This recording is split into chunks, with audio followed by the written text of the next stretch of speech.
खडे मसाल्याचा सुगंध आणि गुळाचा रसरशीत गोडवा आणि ओल्या नारळाची अप्रतिम चव असलेला मऊ लुसलुशीत मोकळा नारळी भात कसा करायचा ते आज बघणार आहोत. नारळी पौर्णिमा जवळ आली आहे, त्या निमित्ताने आज आपण नारळी भात करायला सुरुवात करूया. तर येथे मी 1 वाटी बासमती तांदूळ अर्धा तास पाण्यात भिजत ठेवला होता. तांदूळ बघा छान भिजलेला आहे. लगेच आपण नारळी भात बनवू. तुम्ही या तांदूळाऐवजी कोणताही तांदूळ वापरला तरीही चालेल. तुम्ही हा भात कुकरमध्ये किंवा कढईमध्ये आणि गंजामध्ये सुद्धा बनवू शकता. तर येथे मी 1 चम्मच तूप कुकरमध्ये घातलेले आहे. तुम्ही तुपाचे प्रमाण कमी जास्त करू शकता. तूप मेल्ट झाले की यात मी काही खडे मसाले घालणार आहेत. 1 इंच दालचिनी आहेत, 2 लवंग आहेत, 1 हिरवी विलायची आणि 6 ते 7 काळी मिरी आहे. खडे मसाले परतून घेतले आहेत.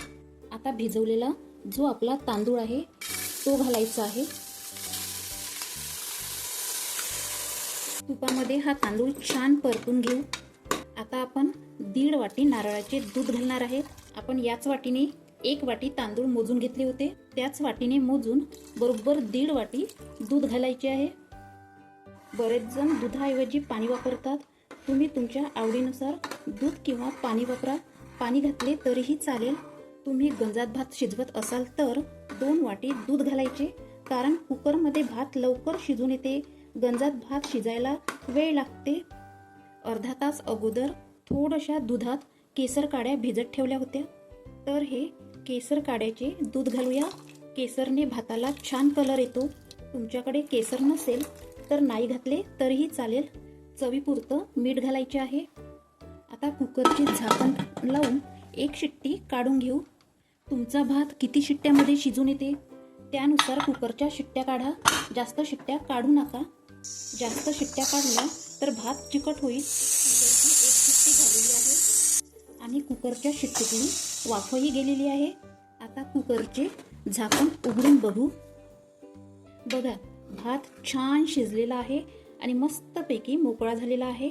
आता गॅस ऑन करून कढईमध्ये 1 चम्मच तूप घालायचे आहे. तूप मेल्ट झाले की यात आपल्याला काजू आणि बदाम घालायचे आहे. तुम्ही तुमच्या आवडीनुसार ड्रायफ्रूट घाला. आपण ज्या वाटीने तांदूळ मोजून घेतले होते त्याच वाटीने मोजून अर्धी वाटी किसून गूळ घालायचा आहे. तुम्ही तुमच्या आवडीनुसार गूळ घाला. गूळ मात्र किसणीने किसून घ्यायचा, म्हणजे लवकर मेल्ट होणार. गूळ मेल्ट झाला की 1 वाटी यामध्ये ओल्या नारळाचा किस घालायचा आहे. ज्या वाटीने तांदूळ मोजून घेतला होता त्याच वाटीने नारळाचा किस मोजून घालायचा. छान मिक्स करायचं आहे. आणि आता घालायचा आहे आपण जो कुकरमध्ये भात शिजवलेला आहे तो घालायचा आहे. भात छान परतून घेऊ. तर नारळी भात बनवणं खूपच सोपे आहे. आता 5 मिनिट स्लो गॅस करून यावर झाकण ठेवायचं आणि भाताला वाफ द्यायची आहे, म्हणजे आपला भात तुपामध्ये आणि गुळामध्ये छान मुरल्या जाईल. तर आता झाकण उघडून बघू.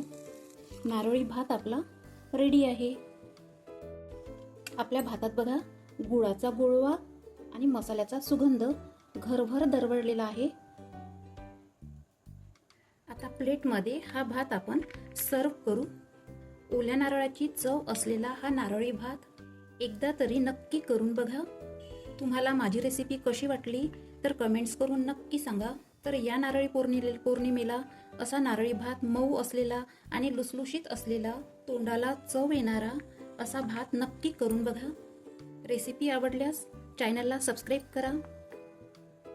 पुन्हा भेटूया अशाच नवनवीन रेसिपी बरोबर. तोपर्यंत राधे राधे.